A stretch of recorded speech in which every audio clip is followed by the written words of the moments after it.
This is my civil disobedience speech. There are many different examples of civil disobedience, either it's from quotes or actions of different people. There were many different people that showed civil disobedience in American history, but I will be talking about two. I think civil disobedience is a morally acceptable way of change because of all the different effects it has had in America.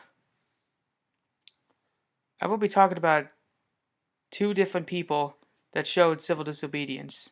I'll be talking about Martin Luther King Jr. and Malcolm X. Martin Luther King Jr. was a good example of civil disobedience. He didn't like how black people were treated with the segregation.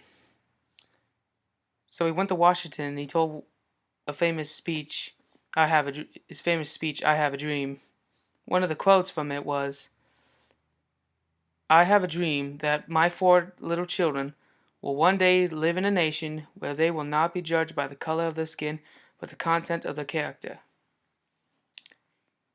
He was saying how he didn't want his kids judged just by the color of their skin. He wanted them to be judged of who they are. And by him talking about that quote, saying that quote and other quotes in the rest of his speech, lots of other people protested and wanted black people in America to be treated with equal rights.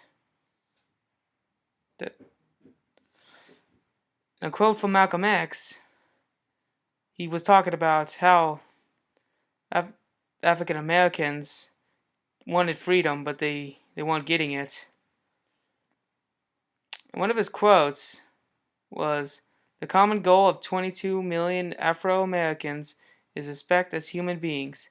The God-given right to be a human being. Our common goal is to obtain the human rights that America has been denying us. We can never get civil rights in America until our human rights are first restored. We will never be recognized as citizens there until we are first recognized as humans. He was talking about how there were only 22 million Afro-Americans in America at this point, and there were a lot more white men in comparison to them. And he was saying even though there's not too many black people to white people ratio, but they should still get the same rights. In conclusion, I still think civil disobedience is a morally acceptable way of change because of all the good effects it has had on America.